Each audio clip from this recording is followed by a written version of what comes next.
భారీ దొంగతనాలకు పాల్పడుతున్న ముగ్గురు దొంగలను బుచ్చిరెడ్డిపాలెం పోలీసులు అరెస్టు చేసినట్లు CCS additional SP CCS DSC Ramakrishnachari తెలిపారు.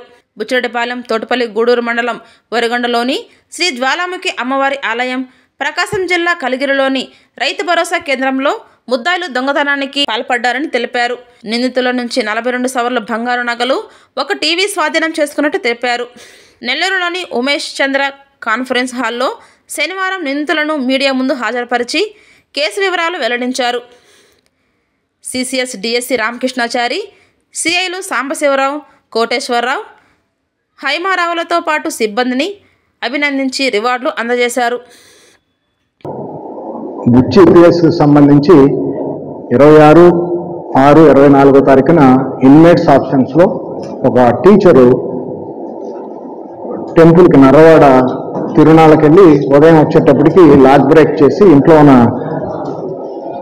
సుమారు 40 కాసులు బంగారం, ఒక 5 లక్షల క్యాష్ దొంగతనం జరిగింది. ఇమ్మీడియట్గా ఎస్పీ సార్ ఇన్స్ట్రక్షన్ ప్రకారం అడ్మిన్ గారు, నేను, సిసిఎస్ డిఎస్పీ గారు, టౌన్ డిఎస్పీ గారు,